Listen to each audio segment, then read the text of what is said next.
నమస్తే, welcome to స్వతంత్ర. నేను మురళి. ముందుగా హెడ్లైన్స్ చూద్దాం. గవర్నర్ కోటాలో ఎమ్మెల్సీల భర్తీకి బ్రేక్. కొత్త ప్రతిపాదనలు తేవద్దన్న తమిళిసై.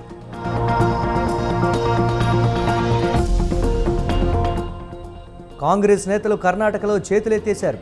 తెలంగాణలోనూ 6 గ్యారంటీలు ఎత్తేస్తారన్న హరీష్ రావు.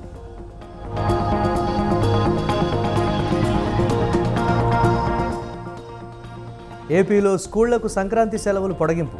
జనవరి 22న తెరుచుకోనున్న పాఠశాలలు.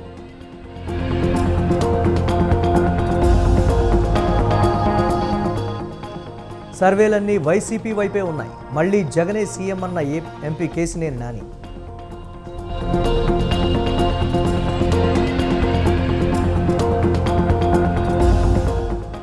సీఎం రేవంత్ రెడ్డికి బండి సంజయ్ లేఖ.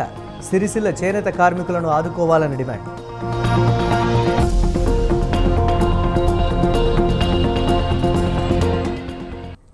దావోస్ పర్యటనలో ఆరజిన్ లైఫ్ సైన్సెస్ డైరెక్టర్ సీఈఓ మన్ని కంటిపూడితో సీఎం రేవంత్ రెడ్డి సమావేశమయ్యారు. హైదరాబాద్ కేంద్రంగా తమ సేవలు విస్తరిస్తామని ఆరజిన్ ప్రతినిధులు తెలిపారు.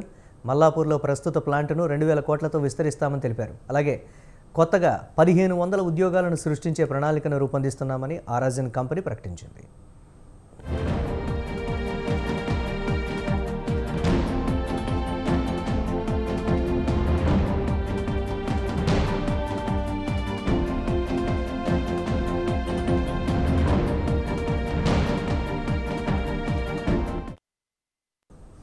ఫార్మా రంగంలో గ్లోబల్ లీడర్గా ఉన్న ఆరజిన్ లైఫ్ సైన్సెస్ హైదరాబాద్లో భారీ పెట్టుబడి ప్రణాళికను ఎంచుకోవడంపై సీఎం రేవంత్ రెడ్డి హర్షం వ్యక్తం చేశారు. తెలంగాణ కొత్త ప్రభుత్వ సంకల్పాన్ని నెరవేర్చేందుకు ఈ పెట్టుబడులు దోహదపడతాయని అన్నారు. అద్భుతమైన మౌలిక సదుపాయాలు సిద్ధించడంతో పాటు భవిష్యత్తుకు అవసరమైన శక్తివంతమైన పర్యావరణ వ్యవస్థ ఏర్పడుతుందని అన్నారు. కొత్త ఆవిష్కరణలతో ఇక్కడున్న ప్రతిభా నైపుణ్యాలకు మరింత గుర్తింపు వస్తుందని సీఎం రేవంత్ అన్నారు.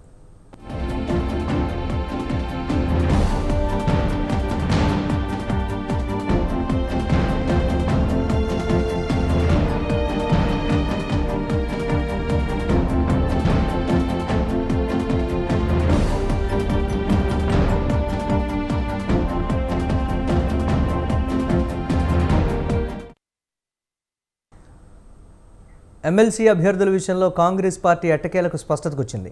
NSUI president Balmuri Venkat, TPCC president Mahesh Kumar Goud అధికారికంగా ప్రకటించింది. నిన్నటి వరకు అద్దంకి దయాకర్, బల్మూరి వెంకట్ పేర్లు ప్రచారంలో ఉండగా చివరి నిమిషంలో అద్దంకి దయాకర్ స్థానంలో మహేశ్వర్ గౌడ్ పేరు తెర మీదకు వచ్చింది.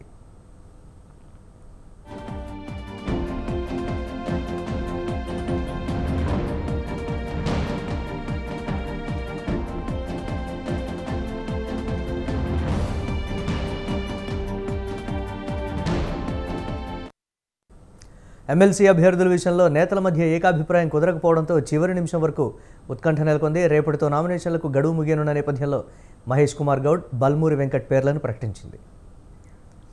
కాగా ఎమ్మెల్సీ స్థానాల ప్రకటనపై అద్దంకి దయాకర్ స్పందించారు. తాను కాంగ్రెస్ పార్టీకి విధేయుండని అన్నారు. పార్టీ తీసుకున్న నిర్ణయాలకు కట్టుబడి ఉంటానని, పార్టీ కోసం సహనంగా ఉంటానని స్పష్టం చేశారు. తనకు మరింత మంచి పొజిషన్ ఇవ్వాలని పార్టీ ఆలోచిస్తూ ఉండొచ్చని ఆశాభావం వ్యక్తం చేశారు. తన పట్ల పార్టీ సానుకూలంగా ఉందని అన్నారు. ఎమ్మెల్యే ఎమ్మెల్సీ అంశంలో పార్టీ తీసుకున్న నిర్ణయం పట్ల చాలామంది నా అభిమానులకు, తర్వాత పార్టీ అభిమానులకు కొంత ఇబ్బందికరమైన పరిస్థితి వచ్చి ఉంటుంది. బట్ పార్టీ కొరకు మనం సహనంతో ఉందాం. పార్టీ నన్ను ఇంకా మరింత మంచి పొజిషన్ కొరకు ఆలోచిస్తుండొచ్చు. కాబట్టి ఇది రాకపోవడం వల్ల ఏదో అద్దంకి దయాకర్ అన్న మీద ఏదో కుట్రనో నష్టం జరుగుతుందని భావించకండి. ఎందుకంటే డెఫినెట్గా నా పట్ల కేంద్ర పార్టీ కానీ రాష్ట్ర పార్టీ కానీ చాలా సీరియస్గా కన్సర్న్ ఉన్నది. అది నాకు కూడా తెలుసు. దీపాదాస్ మున్షి గారు కూడా నాతో నిన్న మాట్లాడినప్పుడు చాలా స్పష్టంగా కూడా చెప్పడం జరిగింది. కాబట్టి పార్టీ యొక్క విధేయునిగా పార్టీ నిర్ణయాలను గౌరవించాల్సిన బాధ్యత నాపై ఉన్నది. పార్టీ భవిష్యత్తును మరింత ఆలోచించే వాళ్ళుగా మనం అందరం కూడా రేపు ప్రజల పాలన ఎట్లా ఉంటుందో మనం అందరం కూడా కలిసి ముందుకు తీసుకుపోవడానికి ముఖ్యమంత్రి గారికి, కేబినెట్కి మనం అందరం కూడా సహకరించాల్సిన అవసరం ఉంది. నన్ను పార్టీ మంచి అవకాశం ఇస్తుందని నేను ఆలోచిస్తున్నాను. Thank you very much. జై కాంగ్రెస్, జై హింద్. గవర్నర్ కోట ఎమ్మెల్సీ ఎన్నికపై తమిళిసై కీలక నిర్ణయం తీసుకున్నారు. హైకోర్టులో వివాదం తేలే వరకు 2 ఎమ్మెల్సీ స్థానాలను భర్తీ చేయకూడదని గవర్నర్ తమిళిసై నిర్ణయించారు. 2 స్థానాల్లో దాసోజు శ్రవణ్, సత్యనారాయణను గత ప్రభుత్వం ప్రతిపాదించింది. ఆ ఇద్దరికి గవర్నర్ కోటాలో ఎమ్మెల్సీలుగా నామినేట్ అయ్యేందుకు తగిన అర్హతలు లేవంటూ తమిళిసై తిరస్కరించారు.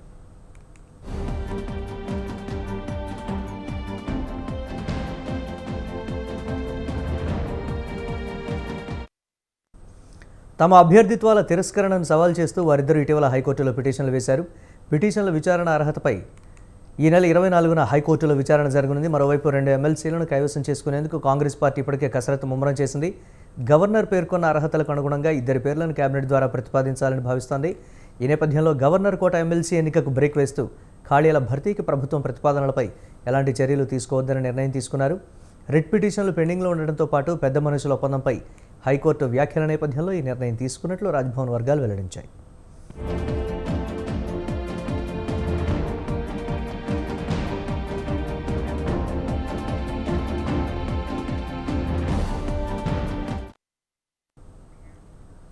ప్రభుత్వ పోస్టులు నింపడం అధికార కాంగ్రెస్కు ఛాలెంజ్గా మారిందా? ఎవరిని ఏ పోస్టులో నియమించాలో తెలియక కాంగ్రెస్ పెద్దలు తర్జన పడుతున్నారా? పోస్టులు ఎక్కువ, నేతలు తక్కువ అయితే సమర్థవంతమైన నేతల అన్వేషణ కోసమే నామినేటెడ్ పోస్టుల భర్తీ ప్రక్రియ ఆలస్యమవుతోందా? Watch the story.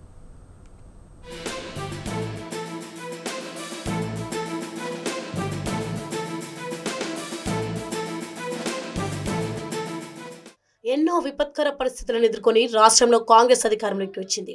కాంగ్రెస్ కష్టకాలంలో ఉన్నప్పుడు ఎందరో సీనియర్ నేతలు పార్టీకి గుడ్ బై చెప్పారు. దశాబ్ద కాలంలో కాంగ్రెస్ పార్టీని విడిచిపెట్టిన వారు ఎందరో ఉండగా వీరిలో కొందరు ప్రముఖులు ఉన్నారు. నందికంటి శ్రీధర్, సుభాష్ రెడ్డి, చలిమిల కృష్ణారెడ్డి, రాగిడి లక్ష్మారెడ్డి, మానవతారాయ్, సంగిశెట్టి జగదీష్ తదితరులు పార్టీలోనే ఉంటే పదవుల కోసం పార్టీలో తీవ్ర పోటీ ఉండేది.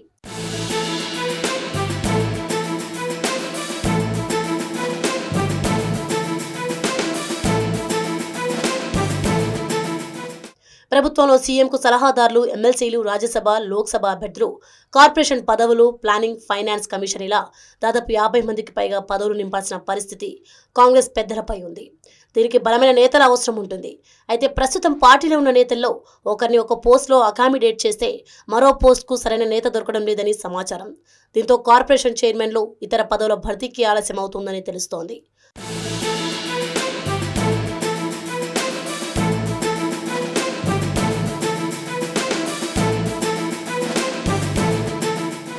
వచ్చే లోక్సభ ఎన్నికల తెలంగాణలో కాంగ్రెస్ పార్టీకి 17 మంది అభ్యర్థులు అవసరం.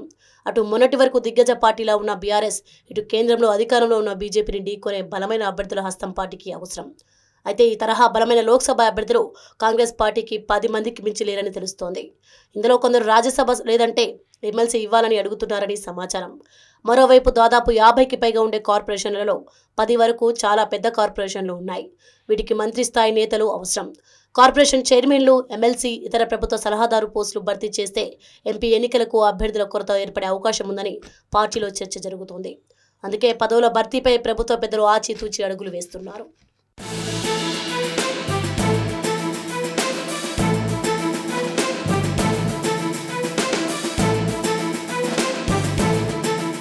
హడావుడిగా పదవుల భర్తీ ప్రక్రియ చేపట్టకుండా దశల వారీగా దీన్ని కొనసాగించాలని అధికార కాంగ్రెస్ డిసైడ్ అయినట్టు తెలిసింది. తొలుత ఎమ్మెల్సీ అభ్యర్థులను ఎంపిక చేసి తర్వాత మిగిలిన జాబితా నుంచి ప్రభుత్వ సలహాదారులు, లోక్సభ అభ్యర్థులు, కార్పొరేషన్ చైర్మన్లను ఎంపిక చేయాలని హస్తం పార్టీ పెద్దలు నిర్ణయించినట్లు తెలిసిందే. కాంగ్రెస్లో ఇలాంటి పరిణామాలు తొలిసారిగా కనిపిస్తున్నాయి. గతంలో పోస్టుల కోసం నేతలు పోటీ పడగా ఇప్పుడు పోస్టుల భర్తీకి సరైన నేతలను గుర్తించాల్సిన పరిస్థితి పార్టీ పెద్దలకు వచ్చి పడింది.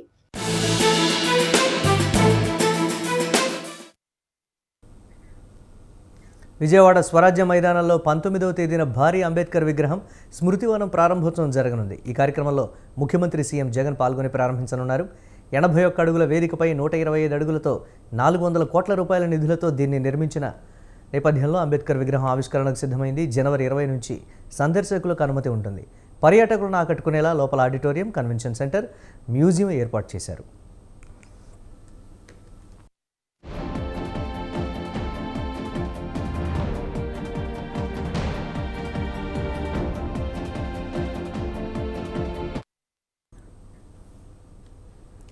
కాగా 206 అడుగుల అంబేద్కర్ మహాశిల్పం రాష్ట్రానికే కాదు దేశానికే తలమానికమన్నారు సీఎం జగన్మోహన్ రెడ్డి. ఇది స్టాచ్యూ ఆఫ్ సోషల్ జస్టిస్ అని ప్రకటించారు. చరిత్రను తిరగరాసేలా మరెందరికో వందల సంవత్సరాల పాటు స్ఫూర్తినిస్తుందన్నారు. చరిత్రలో నిలిచేలా విగ్రహాన్ని రూపొందించామన్నారు విజయసాయిరెడ్డి, మేరుగు నాగార్జున, నందిగం సురేష్. విజయవాడలో మనం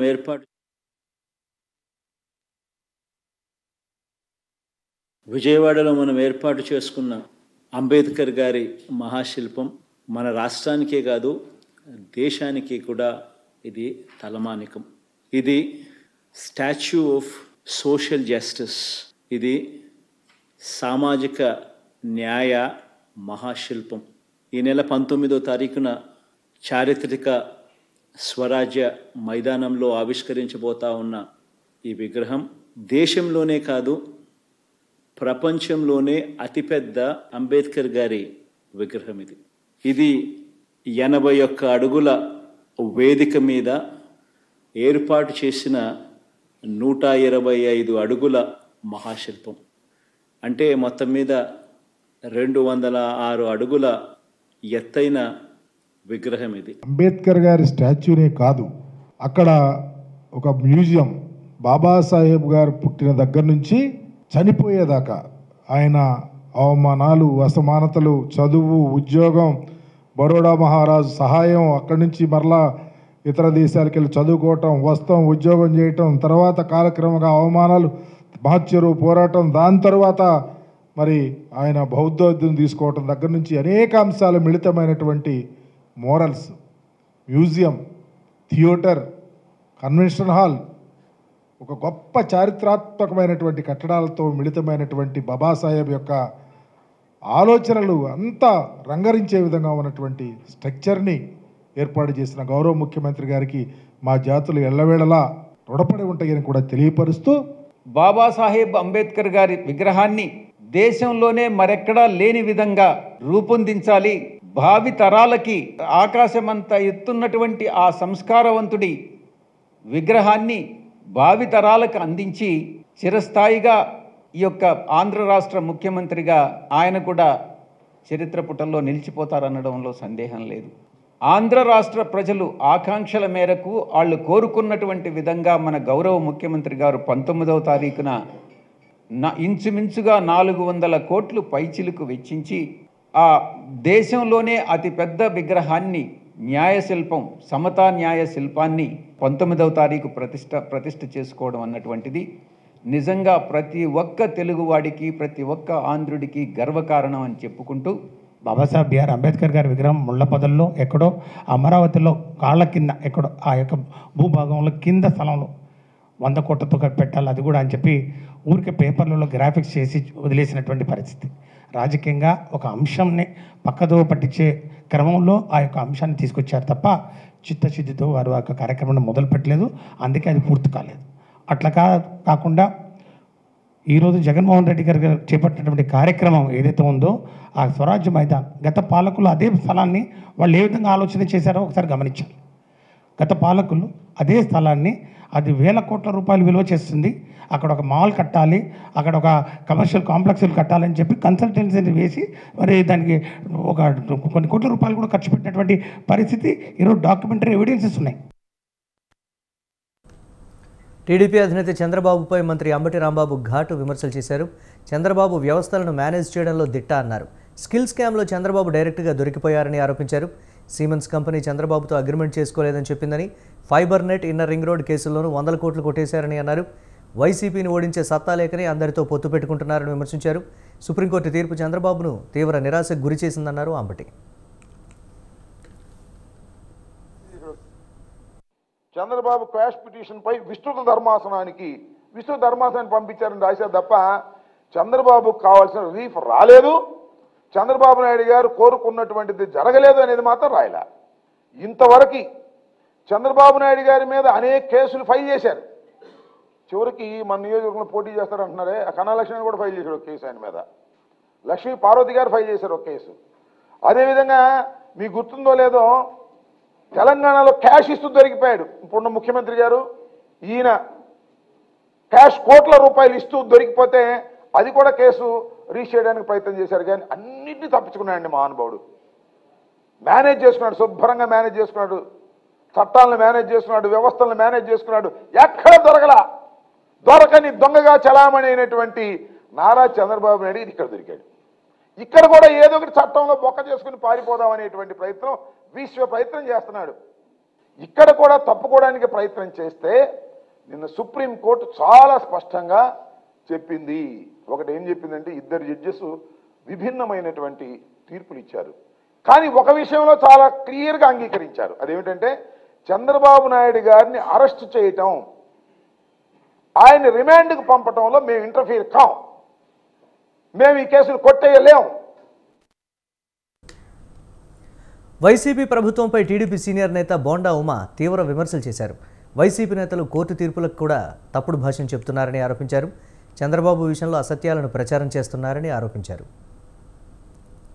కలిగినటువంటి పోస్ట్ లో ఉండి అడిషనల్ ఏజీగా ఉండి నువ్వు మాట్లాడే మాటలు తీర్పులను వక్రీకరిస్తావు, బెంచ్ మీద చేసినటువంటి కామెంట్స్ ను వక్రీకరిస్తావు, హైకోర్టులో చెప్పినటువంటి జడ్జి గారు చెప్పినటువంటి భాషను వక్రీకరిస్తావు. నీ యజమానికి నువ్వు అంత విశ్వాస పాత్రుడుగా పనిచేయాలంటే అడిషనల్ ఏజీగా రిజైన్ చేయి. వెళ్ళు అడేపల్లిలోకి వెళ్ళి వైఎస్ఆర్ పార్టీ కార్యాలయంలో కూర్చొని అధికార ప్రతినిధికి పదవి తీసుకొని నీ నోటుకు వచ్చినట్టు వాగు, మేము సమాధానం చెప్తాం రాజకీయంగా. అంతేగాని అత్యున్నత న్యాయస్థానాన్ని కూడా మీరు వైసీపీ దొంగలు తప్పు పట్టిస్తున్నారు.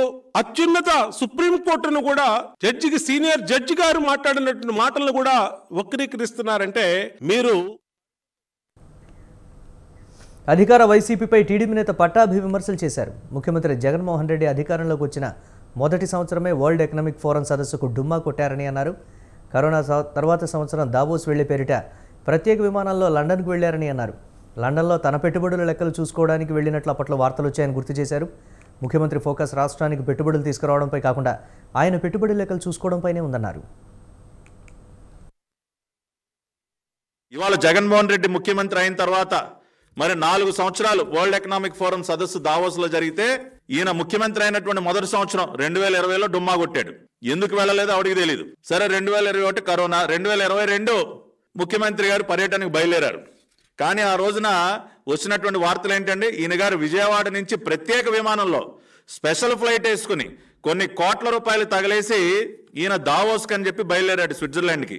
దావోస్ కని చెప్పి బయలుదేరి విమానాన్ని నేరుగా లండన్ తీసుకువెళ్ళి అక్కడ తన కుమార్తెను గెలిచారా, లేదంటే ఆయన వ్యాపార విదేశీ దొంగ పెట్టుబడులన్నీ చాలా దేశాల్లో ఉన్నాయి కదండి, మరి ఆ లెక్కలు చూసుకోవడానికి లండన్ వెళ్ళాడా? అది ఈ రోజుకి కూడా $1 మిలియన్ క్వశ్చన్. సీఎం గారి దృష్టి దావోస్ పెట్టుబడుల సదస్సు మీద కాదండి, రాష్ట్రానికి పెట్టుబడులు తీసుకొద్దాం అన్న ఆలోచన ఆయనకి ఏమాత్రం లేదు. విదేశీ విహారయాత్రగా దాన్ని మార్చేసి ఇదిగో లండన్ వెళ్ళి, లండన్ మిస్టరీ జగన్ ఫ్లైట్ అక్కడెందుకు దిగింది అంటే సూటిగా బదులు ఇవ్వని 2 మంత్రులు. ఇదిగోండి, ఇది ఆ రోజున 2022లో ముఖ్యమంత్రి గారు చేసిన. నిజామాబాద్ జిల్లాలో మంత్రి తుమ్మల నాగేశ్వరరావు పర్యటించారు. నందిపేటలో ఏర్పాటు చేసిన ఉమ్మడి ఆంధ్రప్రదేశ్ మాజీ సీఎం నందమూరి తారక రామారావు విగ్రహాన్ని మంత్రి తుమ్మల ఆవిష్కరించారు. కార్యక్రమంలో మాజీ మంత్రి సుదర్శన్ రెడ్డి, ఎమ్మెల్యే రాకేష్ రెడ్డి, మాజీ మంత్రి వెంకటేశ్వరరావు తదితరులు పాల్గొన్నారు.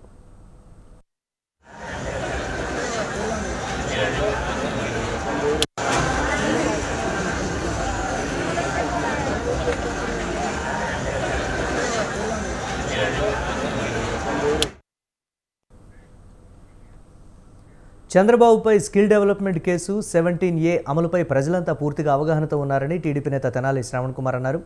125 అడుగుల అంబేద్కర్ విగ్రహం ప్రారంభించేందుకు సిద్ధమైనట్లు వైసీపీ చెబుతున్న గొప్పలు చూస్తే నవ్వొస్తోందన్నారు. చంద్రబాబుపై వైసీపీ నేతలు ఎన్ని కేసులు పెట్టిన ఆధారాలు సంపాదించలేక తోకముడిచి పారిపోవడం ఖాయమని శ్రావణ్ కుమార్ వ్యాఖ్యానించారు. కోర్టు తీర్పులను సైతం వైసీపీ నేతలు తప్పుదో పట్టించాలని చూడటం విడ్డూరమన్నారు. హైకోర్టు జడ్జీలని సోషల్ మీడియాలో వేధించిన చరిత్ర వైసీపీ నాయకులు. ఆ జడ్జిమెంటు రావటం వల్ల పెద్దగా ప్రయోజనం కూడా లేదు. అంటే కేవలం ఒక రాజకీయపూరితమైన కక్ష ద్వారా మాత్రమే ఈ కేసులు పెట్టారంటానికి ఇంతకంటే ఉదాహరణలు ఏమున్నాయి? కావున ఎప్పుడైనా వాస్తవాలు గ్రహించండి. తీర్పులకి మీ ఇష్టం వచ్చిన వ్యాఖ్యానాలని ఆపాదించొద్దు. తీర్పుని తీర్పుగా చదివి అందులో ఉన్న అంశాలను తూచా తప్పకుండా పొల్లు కూడా పోకుండా మాట్లాడటం అనేది చాలా ముఖ్యమైన అంశంగా భావిస్తూ, ఈ కేసులు ఏవి నిలబడే కేసులు కాదు. రోజులు దగ్గర పడినాయి. ఈ గవర్నమెంట్ పడిపోవటం ఖాయం. పెద్ద ఎత్తున మెజార్టీతో తెలుగుదేశం జనసేన ప్రభుత్వం ఏర్పడటం ఖాయం. వీళ్ళు జైలుకి వెళ్ళటం ఖాయం. అందులో భాగం ఏంటంటే రాజకీయ నాయకులే కాదు, కొంతమంది న్యాయవాదులు కూడా వెళ్తారేమో తెలియదు, అధికారులు మాత్రం ఖచ్చితంగా జైళ్ళు చూస్తారనేది నేను నమ్ముతున్నాను. ఇందిరమ్మ రాజ్యంలో ప్రతి ఒక్కరికి న్యాయం జరుగుతుందని తెలంగాణ రెవెన్యూ శాఖ మంత్రి పొంగులేటి శ్రీనివాసరెడ్డి అన్నారు. ఖమ్మం జిల్లా పాలేరు నియోజకవర్గంలో రెవెన్యూ శాఖ మంత్రి పొంగులేటి శ్రీనివాసరెడ్డి విస్తృతంగా పర్యటించారు. నియోజకవర్గంలో ఇటీవల మరణించిన పలువురు కుటుంబాలను మంత్రి పరామర్శించారు. అనంతరం కూసుమంచిలోని ఎమ్మెల్యే క్యాంప్ ఆఫీసులో 12 మంది లబ్ధిదారులకు కళ్యాణ లక్ష్మి చెక్కులు అందించారు.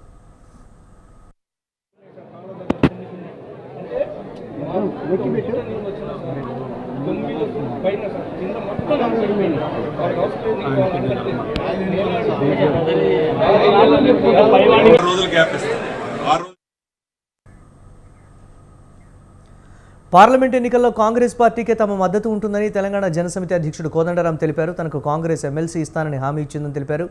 మల్లన్న సాగర్ ప్రాజెక్టు సమస్యలతో కూడుకున్నదని, దానిపై లోతైన సమీక్ష జరగాలన్నారు. ప్రాజెక్టు కెపాసిటీ 8 టీఎంసీలుంటే సరిపోతుందని తెలిపారు. సిద్దిపేటలో పర్యటించిన కోదండరాంకు టీజేఏసీ నాయకులు కోదండరాంకు స్వాగతం పలికారు. మల్లన్న సాగర్ ప్రాజెక్టు భూ నిర్వాసితులకు రావాల్సిన పూర్తి ప్యాకేజ్ రాలేదని, దానిని వెంటనే ఇవ్వాలని డిమాండ్ చేశారు.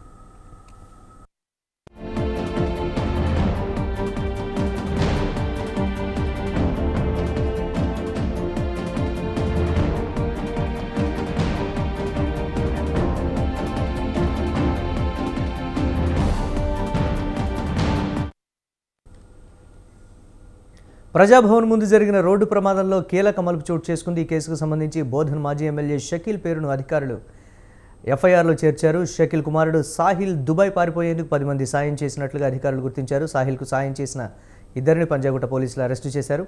మరో 3 పారిపోయినట్లుగా అధికారులు గుర్తించారు. ఇప్పటికే సాహిల్పై అధికారులు ఎల్ఓసీ జారీ చేశారు. దుబాయ్లో ఉన్న సాహిల్ను రప్పించేందుకు అధికారులు ముమ్మర ప్రయత్నాలు చేపట్టారు.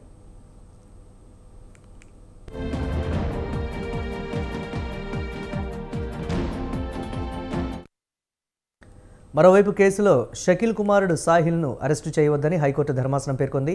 పంజాగుట్ట కారు ప్రమాదం కేసులో సాహిల్ వేసిన క్వాష్ పిటిషన్పై ఈ నెల 9న హైకోర్టులో విచారణ జరిగింది. ర్యాష్ డ్రైవింగ్ కేసుకే ఎల్ఓసీ జారీ చేశారని, సాహిల్పై 15 కేసులు ఉన్నట్లు చూపించారని సాహిల్ తరపు న్యాయవాది కోర్టులో వాదించారు.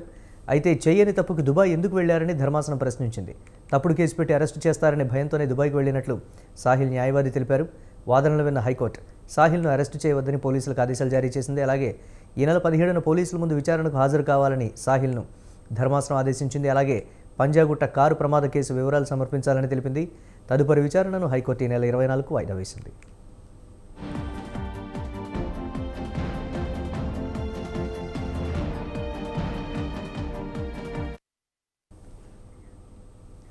సిపిఎం రాష్ట్ర కార్యదర్శి తమ్మినేని వీరభద్రం ఆరోగ్యం నిలకడగా ఉందని ఏఐజీ ఆసుపత్రి ప్రకటించింది. సిపిఎం రాష్ట్ర కార్యదర్శి తమ్మినేని వీరభద్రం చికిత్సకు స్పందిస్తున్నట్లు ఏఐజీ ఆసుపత్రి తెలిపింది. ఈ మేరకు హెల్త్ బులెటిన్ విడుదల చేసింది. తమ్మినేని బీపీ కంట్రోల్లోనే ఉందని, ప్రస్తుతం ఆయన మాట్లాడగలుగుతున్నారని తెలిపింది. రానున్న 48 గంటలు ముఖ్యమని, వివిధ విభాగాల వైద్యులు కలిసి ఆయనకు చికిత్స అందిస్తున్నారని పేర్కొంది.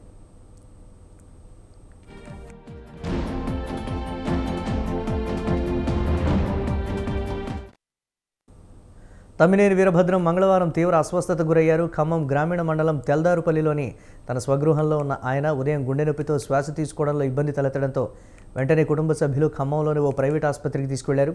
అక్కడ పరీక్షలు చేసి ప్రాథమిక చికిత్స చేశారు. అనంతరం మెరుగైన చికిత్స కోసం హైదరాబాద్లోని ఏఐజీకి తీసుకొచ్చారు.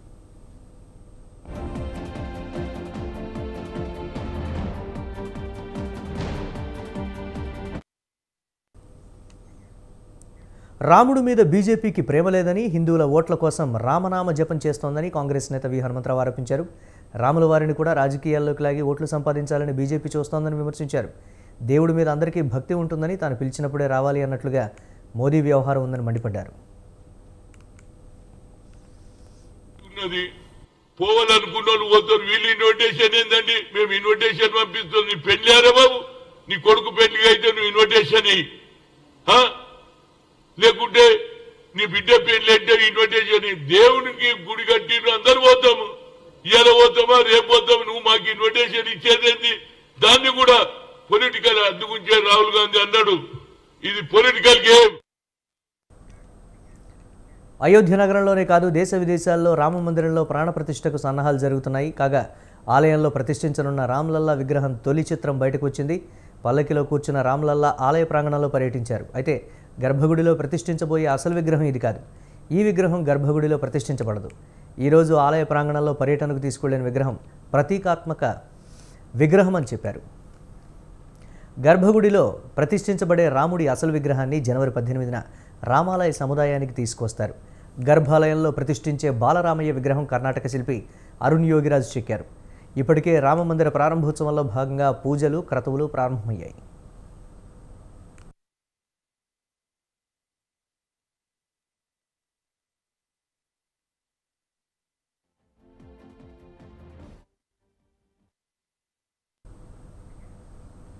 కాంగ్రెస్ అగ్రనేత రాహుల్ గాంధీ భారత్ జోడో న్యాయయాత్ర 3వ రోజు కొనసాగుతోంది. నాగాలాండ్ కోహిమా నుంచి ప్రారంభమైన రాహుల్ యాత్ర హుషారుగా ముందుకు సాగుతోంది. యాత్రలో అగ్రనేత రాహుల్ ప్రతి ఒక్కరిని పలకరిస్తూ సాగుతున్నారు. యాత్రలో భాగంగా రాహుల్ గాంధీ సైనిక సిబ్బందితో ముచ్చటించారు. వారి కష్టసుఖాలను అడిగి తెలుసుకున్నారు. రాహుల్ యాత్రలో స్థానికులు భారీగా పాల్గొన్నారు. యాత్ర సాగినంత దూరం కోహిమాలో రోడ్డుకి ఇరువైపులా ప్రజలు బారులు తీరి కనిపించారు. రాహుల్ యాత్రకు ప్రజలు పూర్తిగా మద్దతు తెలిపారు. There is a ideological war going on in India. The RSS and the BJP are attacking all the different cultures in this country. And this is the language and the culture that the RSS and the BJP are attacking and disrespecting. అంతర్జాతీయ మార్కెట్లో నెలకొన్న ప్రతికూల పరిస్థితుల ప్రభావంతో దేశీయ stock market సూచీలు భారీ నష్టాల్లో ముగిశాయి. ఇవాళ ఒక్కరోజే 1600 పాయింట్లకు పైగా సెన్సెక్స్ సూచీ నష్టపోయింది. నిన్నటి ముగింపుతో పోలిస్తే ఏకంగా 2.23% నష్టపోయింది. చివరకు 1628 పాయింట్ల నష్టంతో 71,701 పాయింట్ల దగ్గర ముగిసింది.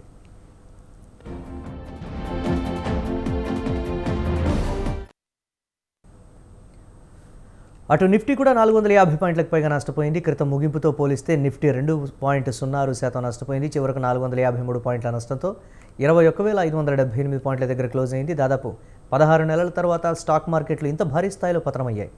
ఇక 1111 షేర్లు లాభాలు ఆర్జించగా 2,226 షేర్లు నష్టాల్లో ముగిశాయి.